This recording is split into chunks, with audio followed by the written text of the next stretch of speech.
kids born to teen moms, how different is your life compared to other kids? Parents still trying to grow up and learn life lessons 10 years later because they never really had the chance to while raising you. It's kinda cool though, cause then, if you're aware enough, you also pick up on it. My parents weren't teenagers when they had me and my sister, but they were not ready to be parents. It's wild now that I'm a grown-ass adult and my dad now has a 5-year. Now that he's ready and in a great relationship, he's doing a fantastic job. Sometimes I'm sad that my little brother is gonna have a relationship that I'll never get, but conversely I'll get to be someone for him that I never had, so it'll all work out. Is it weird to be an adult with a young sibling? I had my son at 19, didn't have any more kids for reasons, but I'm still young enough we could. As an adult with a bunch of younger siblings, it's honestly not too weird, although I don't live with them. It is a fun fact to bring up when having conversation though. Agreed. I'm quickly approaching middle age and have both an elementary aged and a middle school aged siblings. Always an easy pick for the interesting fact at work activities. I've noticed that I didn't have the same opportunities as other kids because being a teen mom can lead you down a road of struggle and poverty if you don't have help from family. I've always wanted to play sports, but she could never afford the equipment needed at school to be a part of it. Mentally, I've had to mature faster at a young age because she was still a kid herself. It's unnerving to think teachers would tell me I seemed older than my age at 10 years old. I still remember not being able to afford soccer seasons for my daughter, and it still hurts. My mom was a teen mom, and when she was able to pay for Christmas without borrowing money from family members, you could really tell how proud she was. My mother resented me, still does actually, but it's lessened over the years. It was apparently my fault she missed her teen years. So she dropped me off at a relative's in another state when I was a toddler and hitchhiked around the country for a year. As I grew up, I was screamed at and beaten for looking like my biological father. She didn't trust me a bit because of it. I had to get permission to step outside to get the mail. Couldn't bathe myself until I was a teenager. Couldn't do homework with others. I don't think it has ever occurred to her I'm not guilty of anything. But in her eyes, being my father's daughter is enough. I'm so sorry. When friends would come over for the first time growing up, I'd get a lot of, "I didn't know you had an older sister." I don't. That's my mother. Also, since my mom and I are only 16 years apart, we ended up liking a lot of the same music, which made going to concerts a lot easier because we'd often want to go to the same shows. So, I've definitely seen a lot more bands than friends. I was 20 when I had my daughter, and people often asked if we were sisters. My daughter was always horrified when people assumed we were sisters. When she started 3rd grade, we had just moved, so she was in a new school. She came home a couple days into the school year declaring that I had to start dressing like an old person because then maybe people wouldn't assume we were sisters. We laugh about it a lot now, many years later. Funnily enough, I kind of have the opposite story. My oldest sister and youngest brother are 18 years apart. When she took walks with the youngest in the park when he was around 1, a lot of people assumed she was the mother. Me too. There's 25 years between me and my little brothers, twins. I have my own kid, 8, and I once took my own kid, the twins, 2, and my nephew, 6, out to the park and had multiple people tell me I was coping so well with 4 kids. If this ever happens again, you should say only one of them is yours, then point at one of the twins. My mom was 18. So my aunt and uncle are only 10 years older than me. My uncle is 6 years. So I got to do all kinda of rad stuff with my aunt and uncle, like skateboarding, surfing, snowboarding. They were and are more like a brother and sister. Real dad as opposed. My mom fell in love at 20 with a 40-year-old. They are still together 38 years later. Raised me like his own. He had 5 other kids. So I had all kinds of brothers and sisters, and TBH a better life than if my real dad stuck around. That first part is so nice. I love all of my nephews and nieces, but those born when I was a teen are my favorites because we spent so much time together doing fun stuff. Sorry your biodad sucks, but I'm glad that all worked out for you. It's all good. I was angry for like 30 years. As I got older, I realized I was pretty lucky to have my stepdad. One of my friends has a teen mom. She doesn't talk about it too much, but she says that it's nice how all family members, great-grandparents, are still alive. Ideally, they should have the advantage of multiple caregivers. I would think with everyone still so young, everyone is still working versus having older retired grandparents. This tends to be the case. I work at an ob/gyn clinic and young mothers often have no family to help out because even their grandparents are still working. It's a huge problem passed down through generations because the kids usually don't have enough positive adult contact/mentoring in their lives because everyone is working their asses off to avoid the same mistake. I would also assume there is a huge correlation between the wealth of a family and the age they have children.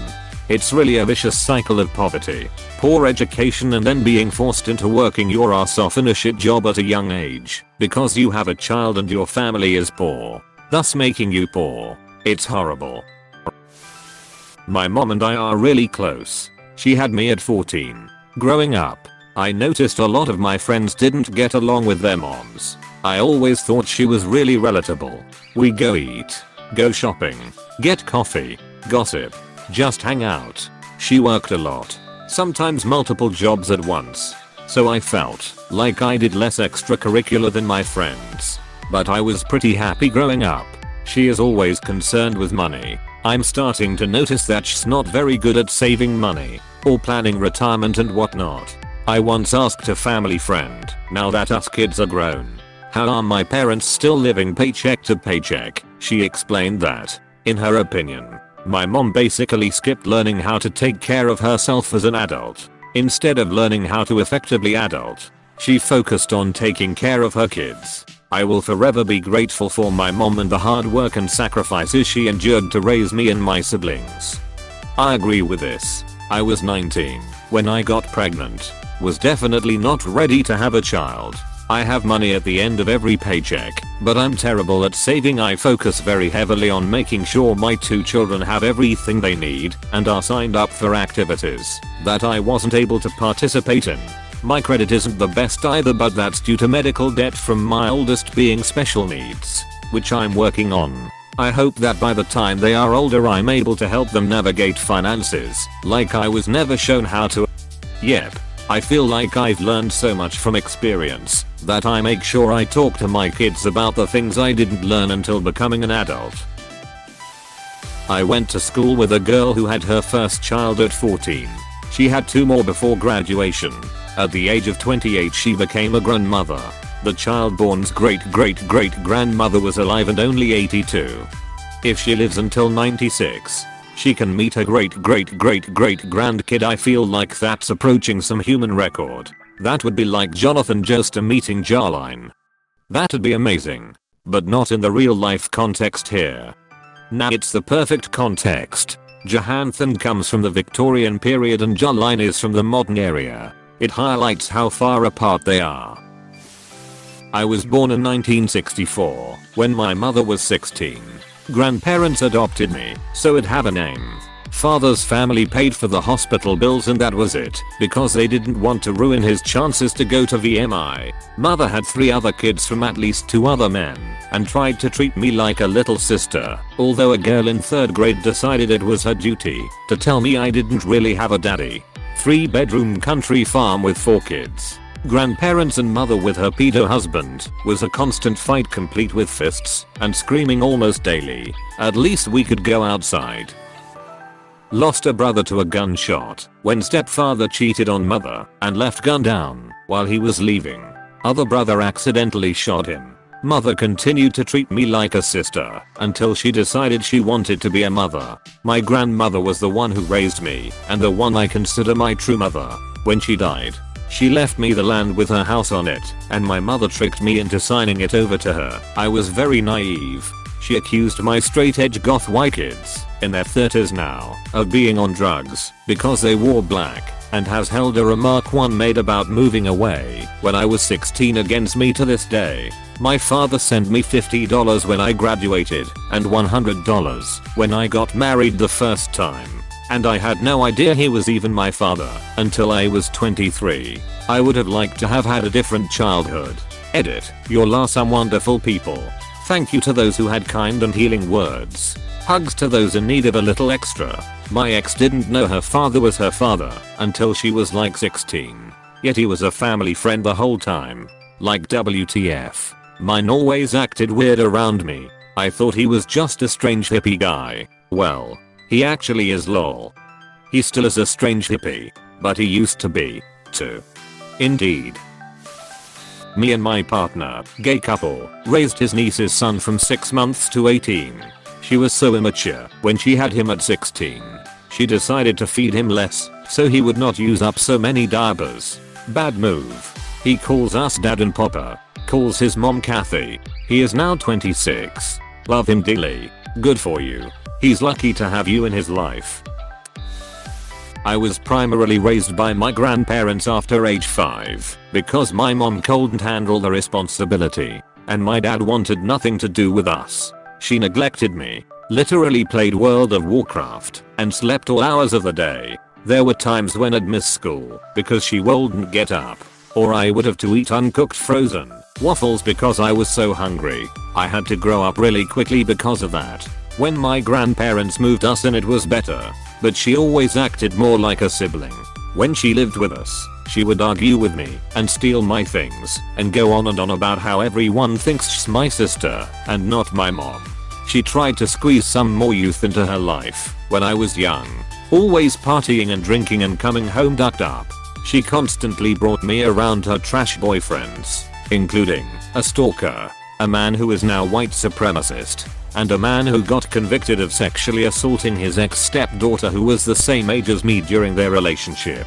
By the time I was 10 I was already significantly more mature than her. She resents me for that, as well as my intelligence and academic success and the fact that I'm happy when she never got to be, despite her best efforts to duck me up psychologically. I get to live my life and she never did.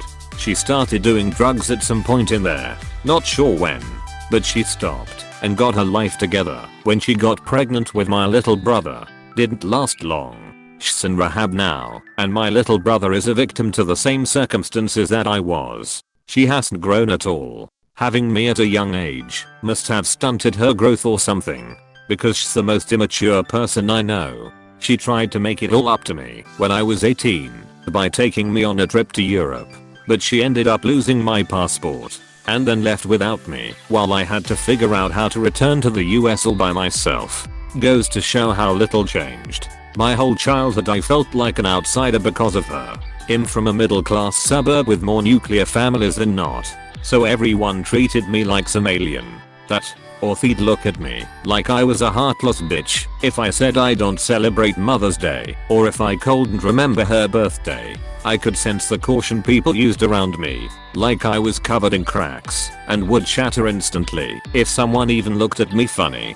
That definitely affected the way I treated myself for a while. In actuality though I was mostly fine. I was insecure and struggled with some abandonment sensitivity, but aside from that I was pretty happy. My grandparents are amazing people, and they always did the best they could to encourage and support me when I was young. I never felt unloved or unwanted, just frustrated I had no chance at a normal life. I never realized how little those things matter once you get past high school though, how unimportant normalcy is. I realize now I'm better off having gone through all that at a young age. I have a good head on my shoulders because, starting from a young age, I had to be mature enough for both my mom and myself. I struggle with anxiety, but it's mostly internal. Nothing outside of that ever really phases me. As soon as I got to college I rejected my past and became extremely independent. And I've come to realize that doing things on my own is where I thrive. I know I will never be like her, and I know my success will only spite her more, and that serves to motivate me. I love who I'm now, and I know I wouldn't be this way if she hadn't fumbled so hard. Sorry this turned into more of a rant than an answer. With my mom in rehab right now leaving my little brother to fend for himself, like she did to me, I guess I was waiting for an opportunity like this to talk some shit. Hey, thanks for watching, and don't forget to subscribe.